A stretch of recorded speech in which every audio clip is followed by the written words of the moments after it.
En kyk, die woord van die Here het tot hom gekom. Hy het vir hom gesê, wat maak jy hier, Elia?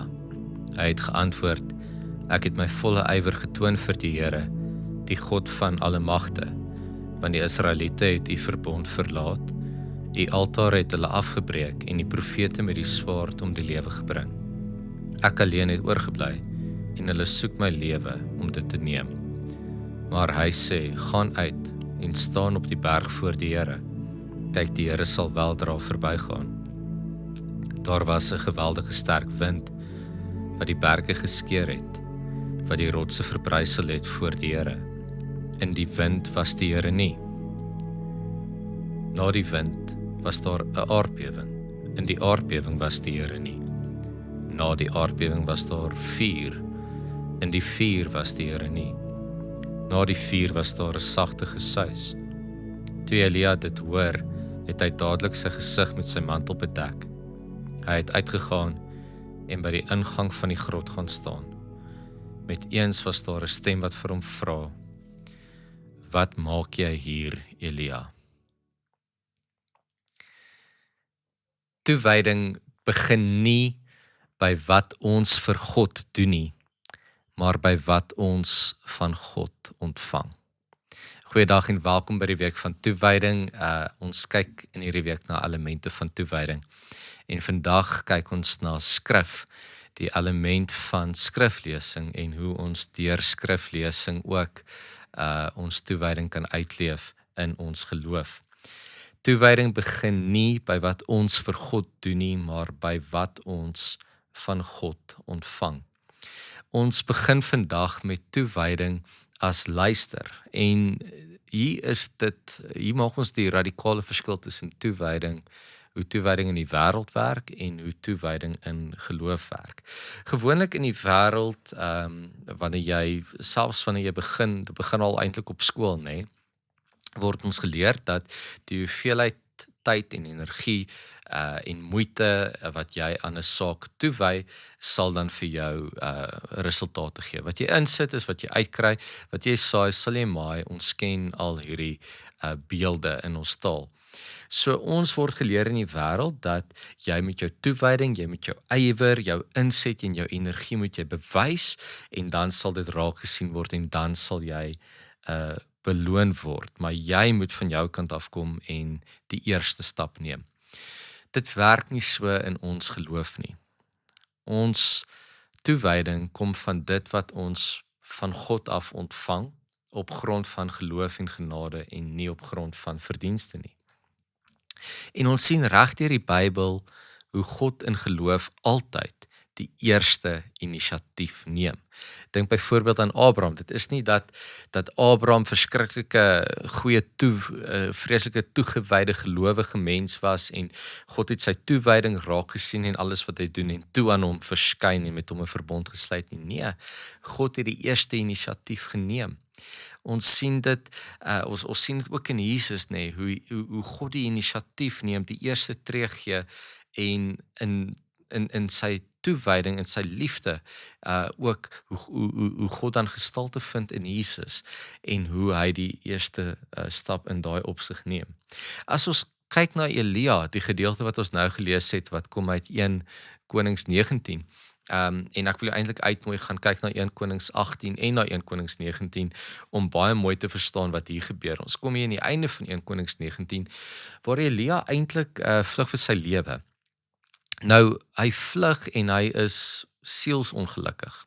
Hy het opgetree as profeet in die tyd van koning Agas, en as ons gaan kyk na hoofstuk 18, Elia doen wonderlike dinge, jy weet, hy's hierdie profeet wat regtig met hart en siel, met groot ywer, met groot toewyding sy roeping uitleef en wonderlike dinge doen. En dit is dan nou interessant, wat gebeur, wat ons hierso lees is, die Here vra vir Elia, en dit is vir my so mooi, hoe daar geskryf staan in vers 9 van 1 Konings 19, die woord van die Here het tot hom gekom. Weereens God wat die inisiatief neem, wat uitgaan na Elia toe, En as ons praat oor skrif, dan praat ons natuurlik oor die woord van God. So wanneer ons hier praat oor die woord van God, praat ons oor die skrif, ons praat oor die Bybel as die woord van God. Ons gaan nou 'n bietjie meer daaroor sê, maar hoor hoe die woord van God tot Elia gekom het. En die woord van God kom na Elia toe en dit nooi hom uit. Dit gee vir hom die vloer en dit vra vir hom, wat maak jy hier, Elia? Hy antwoord hom en dan praat hy van al die wonderlike toewyding wat hy ingesit het en die wonderlike goed wat hy gedoen het en ten spyte daarvan wil hulle hom en nou wil hulle hom doodmaak, so hy vlug vir sy lewe, hy vlug van sy roeping af. En wat dan gebeur is God kom na hom toe en hy vra vir hom, wat maak jy hier? Hoekom vlug jy? En hy kom na hom in 'n fluistering in die windstilte. En wat dan later gebeur in die hoofstuk is, hy stuur hom terug. Hy stuur hom terug op sy pad. Hy vervul hom weer met roeping. So wat gebeur as Elia ontvang hierdie woord, hy luister, die Engelse woord is interact, hy gaan om. Hy worstel eintlik met God hierso in hierdie woord. So dit is nie hierdie eensydige prentjie wat hier gebeur nie, maar dit is Elia wat luister, wat ontvang, en wat ontvang hy? Hy ontvang die genade om sy saak te stel, om vir die Here te sê wat op sy hart is. En dit kom vanuit die inisiatief wat God neem. So wanneer ons praat oor elemente van toewyding en ons praat oor skrif, praat ons oor die woord van God. En ons sê dit begin by ons ontvang daardie woord, dit begin by luister en dan is daar 'n geleentheid vir interaksie, vir ons om ons hart ook oop te maak voor God. Nou, wat interessant is as ons kyk na hierdie elemente in hierdie gedeelte waar God nie in is nie. Hy is nie in die vuur nie, hy is nie in die wind nie. Hy is in die fluister, hy is in die stilte. So wat gebeur is, Elia moes tot stilstand kom, hy moes stil word, hy moes ophou vlug, hy moes ophou weghardloop. So as dit kom by toewyding, wat se toewyding verlang die woord van God van ons? Dit verlang dat ons tot stilstand moet kom, dat ons vir 'n oomblik net moet stil staan en moet luister. Dat ons moet ophou weghardloop, dat ons moet ophou jaag en besig wees. Ons gaan dan 'n bietjie kom by hoe gaan ons dan nou om met die skrif, en dit is baie belangrik dat ons moet besef, maar as ons waarlik toegewy wil wees aan God se woord, dan kan ons dit nie net indruk en inpas in die gejaag van die res van die wêreld nie. Ons moet werklik bereid wees om tot stilstand te kom en te luister na die stilte. Nou hierdie vraag wat hy vir Elia vra, wat maak jy hier? Dink ek is 'n vraag wat ons na die kern van toewyding na toe uitnooi. En 'n vraag wat ek dink elkeen van ons ook uitgenooi word om te vra, wat maak jy hierso? Wat maak jy hier in hierdie werkplek waar jy werk? Wat maak jy hier in hierdie huis waarin jy bly? Wat maak jy hier in hierdie kerk en hierdie gemeente waarvan jy deel is? Wat maak jy hier op hierdie aarde in hierdie tyd waarin jy leef? En ons moet van die begin af hierdie ingesteldheid hê as dit kom by God se woord om hierdie tipe van vrae te vra wat ons dwing en uitnooi eintlik om werklik tot stilstand te kom. En ons moet die regte ingesteldheid hê met die skrif as element van toewyding. Nie 'n leesplan met leeruitkomste wat prestasie gedrewe is nie, maar 'n stil word en ontvang. So dit is nie soos die wêreld waar jy hierdie teksboek het wat jy moet deurwerk met leeruitkomste en jy moet leer en jy moet hom ken en jy gaan toets skryf daaroor en jy moet hom kan herhaal. Hierdie ingesteldheid hê, hierdie amper westerse prestasie ingesteldheid as ons omgaan met die Bybel nie, maar eerder 'n absolute toewyding vanuit 'n geloofsoogpunt om te sê, maar ek is hier om vandag te ontvang, om tot stilstand te kom, te luister en te vra, maar wat maak ek hier wanneer ek besig is om die Bybel te lees? So 'n kernvraag wat ons uitnooi in hierdie element van toewyding is, hoe leef ons 'n toegewyde lewe wat diep gewortel is in die skrif? Okay, so hierdie vraag vra want die ander fout ons kan maak is ons kan baie keer omgaan met die skrif met die uitkoms van selfverryking dat ek net self beter word, maar en ons het al bietjie vroeër daaroor gepraat, maar die vraag is hoe leef ek 'n toegewyde lewe wat diep gewortel is in die skrif? Met ander woorde dat die kernwaardes en beginsels wat ons ontvang uit God se woord uiteindelik bepaal en dikteer hoe ons leef, praat, doen en werk. Dat dit nie iets is wat ons self probeer bekom nie, maar dat ons werklik leerbaar is vir God se woord. So kom ons begin dalk met wat is die skrif? As ons praat van skrif as element van toewyding, dan is dit waar God homself aan ons openbaar. Dit is nie net 'n geskiedkundige dokument of 'n versameling van godsdienstige idees nie. Dit is waar God homself aan ons openbaar. Dit wys vir ons, met ander woorde, wie God is. Dit wys vir ons wie ons is en hoe ons aan God verbind is. En dan vertel dit van 'n ander manier van leef. Om voor God te leef is radikaal anders as om net in die wêreld en van die wêreld te wees. So God kom openbaar homself deur die skrif. Hy kom gee vir ons 'n gesonde godsbeeld. Hy kom vertel vir ons, dit is wie ek is, dit is wie julle is en dit is hoe julle aan my verbind is, omdat ek die inisiatief geneem het. En as gevolg van hierdie verbintenis, as gevolg van die feit dat ons deel is van hierdie groot verhaal van God se versoening, het ons die geleentheid om 'n lewe te leef wat anders is as die res van die wêreld. So met ander woorde, wanneer ons toegewy is aan God se woord, wanneer ons ontvang daardeur en nie net iets kry daaruit nie, maar werklik ontvang, dan stel dit ons in staat om te lewe as verbondskinders.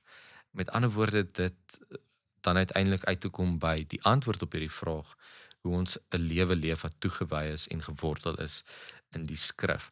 Ek wil graag 1 Timoteus 3 vers 14 tot 17 wat hierdie deeg so mooi uitlig. Luister 'n bietjie daarna. Maar jy, bly jy by dit wat jy geleer het en waarvan jy vas oortuig is, omdat jy weet by wie jy dit geleer het en omdat jy van kleins af die heilige skrifte ken wat jou die wysheid kan gee tot verlossing deur die geloof in Christus Jesus. Elke skrifdeel is deur God geïnspireer en is nuttig vir onderrig, weerlegging, teregwysing en opvoeding om God se wil te gehoorsaam, sodat die mens wat aan God behoort, bekwaam kan wees, ten volle toegerus vir elke goeie taak. Die Bybel praat nie net oor God nie, maar God praat deur die Bybel met ons. En dit is wat ons in die begin gesê het van hierdie interaksie. Dit is nie 'n eensydige ding van ek lees die teks en ek leer 'n klomp goed hier oor God nie, maar God praat ook met ons deur die Bybel. Daar is 'n interaksie wat plaasvind. Dit ontbloot ook ons motiewe, dit troos, dit konfronteer en dit rig ook ons gedagtes. So dit wys vir ons eintlik ook wie ons is. En daar's 'n groot stuk ontbloting wat plaasvind as ons dit toelaat. Dit nooi ons uit om baie eerlik te wees met onsself nie. En ons kry eintlik die geleentheid wanneer ons interaktief is met God se woord om werklik te kan eerlik wees met onsself. Dit ontbloot ons motiewe. Dit gee vir ons vertroosting wanneer ons in plekke is waar ons worstel met 'n klomp dinge. Dit konfronteer ons ook met wat ons doen in hierdie tyd wat vir ons gegee is hier op aarde. En dit stuur ons ook in 'n rigting in om uiteindelik te lewe as verbondskinders. Nou, ons het alreeds gesê, dit gaan nie net hier oor selfverryking nie. Ons moenie die fout maak om te sê die Bybel is 'n boek wat ons leer om 'n beter mens te wees nie. Dit is die offspin, dit is die natuurlike gevolg daarvan. Dit bemagtig ons definitief om beter mense te wees, maar dit is nie die rede vir hoekom ons besig is met die skrif nie. So, wat uiteindelik ons kan sê oor die skrif, wat ons kan sê oor die woord van God is, dit is 'n getuienis van God se reddende handelinge wat vervul is in Christus. 'n Getuienis van God se reddende handelinge vervul in Christus. Dit sê vir ons dat toewyding aan die skrif is uiteindelik toewyding aan Christus. So watter deugde, en hiermee gaan ons afsluit vir die dag, watter deugde of waardes is noodsaaklik vir toewyding aan die skrif? As jy nou vandag hier nog geluister het en jy het gesê, goed, ek wil weer toegewy wees aan Bybel lees en ek wil toegewy wees om interaktief besig te wees met God se woord, soos Elia my te ontbloot en te rig en vertroosting daardeur te vind, om interaktief ook myself en God, my verbintenis aan God en ook sy roeping vir my lewe daardeur te ontdek. Wat moet gebeur? Wat moet verander in my vir my om dit te kan doen, om werklik toegewy te kan wees? En ek dink daar's 'n paar deugde, 'n paar waardes wat noodsaaklik is vir 'n toegewyde lewe aan die skrif. En die eerste daarvan is die waarde van leerbaarheid. Leerbaarheid is 'n moeilike waarde vir al hoe ouer ons word. Wanneer jy op skool is, wanneer jy besig is om te leer oor die lewe, wanneer jy jonk is, dink ek, is jy meer leerbaar. En soos ons ouer word, raak ons, soos die Engels sê, set in our ways. Ons raak vasgevang in bepaalde gedagtes en dis nodig dat ons leerbaar moet wees. Jy lees nie, jy weet, as ek nou moet dink aan, jy weet, ek het groot geword, soos baie van julle wat hierdie video's kyk, groot geword in die kerk, groot geword met die Bybel, en ek het al baie Bybelgedeeltes meer as een keer gelees, soos meeste van ons het. Maar ek lees Psalm 23 vandag anders as wat ek het toe ek 13 jaar oud was. En as ons nie leerbaar is nie, dan gaan ons nie kan ontvang nie. Want onthou, dit is wat ons in die begin gesê het, is toewyding begin nie by wat ons doen nie, maar by dit wat ons ontvang van God af. Leerbaarheid begin by ek weet nie. Dit begin by 'n belydenis. So 'n goeie praktiese ding om te doen voordat jy die Bybel oopmaak en lees, is om te bely in gebed en te sê, maar ek weet nie. Ek weet nie wat die antwoord is nie. Ek weet nie alles oor myself, oor God en die wêreld en my verbintenis aan God nie. En ek is hier om te ontvang, ek is hier om te leer. Dit begin by 'n belydenis van kwesbaarheid, afhanklikheid en kleinheid. En my vraag vir jou is, as jy dit nie kan doen voor God nie, kan jy dit voor niemand doen nie. En hierdie is ook 'n belangrike waarde om goeie verhoudings te hê. Die waarde van leerbaarheid, kwesbaarheid en afhanklikheid, om klein te word. Die tweede is dissipline. Dit is iets wat ons regtig nodig het. Dit is saam met geloof kry ons godsdiens. Ek sê altyd, godsdiens gee nie vir ons geloof nie, geloof gee vir ons godsdiens. Geloof gee vir ons religie, alhoewel religie klink soos anglisisme, nê. Maar die godsdienstige praktyk van Bybel lees en bid, hierdie praktyke van godsdiens kry ons deur geloof. En so is godsdienstige dissiplines 'n waarde wat ons nodig het as ons werklik toegewy wil wees aan die skrif. Dit beteken ek gaan elke dag tyd uitsit om Bybel te lees. Nie as 'n tikboksie of vanuit 'n skuldgevoel of iets wat ek voel ek moet doen nie, maar as ware toewyding wat dan alles anders vorm. Met ander woorde, jy laat toe dat die woord wat jy vandag ontvang die res van jou dag vorm en afsluit en saamvat. Nie iets wat jy net indruk nie. Dit is die dissipline wat daarmee gesaamgaan. En dan derdens, en hierdie is baie belangrik, is die waarde van gehoorsaamheid, om toe te laat dat dit wat jy ontvang jou verander en vorm. Daar's 'n mooi lied wat ons sing oor die pottebakker, nê, vorm my en maak my net soos U wil. Op U bly wag ek nederig en stil. En ek dink daai lied resoneer vir my iets van hierdie gehoorsaamheid, om toe te laat dat dit wat jy ontvang jou verander en vorm, dat dit gestalte vind in hoe jy leef, sodat ons as verbondskinders kan lewensleef wat diep gewortel is in die skrif. So hierso is 'n paar praktiese riglyne wat jy dalk 'n paar vrae wat jy net kan neerskryf, of net by jou hou wanneer jy Bybel lees, wanneer jy besig is met die skrif. Die eerste een is, wat sê die teks? Tweede een is wat sê die teks nie. En dit is nogal interessant as jy die twee langs mekaar hou. Baie keer kom ons maar met baie vooraf opgestelde idees met 'n baie spesifieke agenda na 'n teks om te sê, maar dis wat ek wil hê hierdie teks moet sê.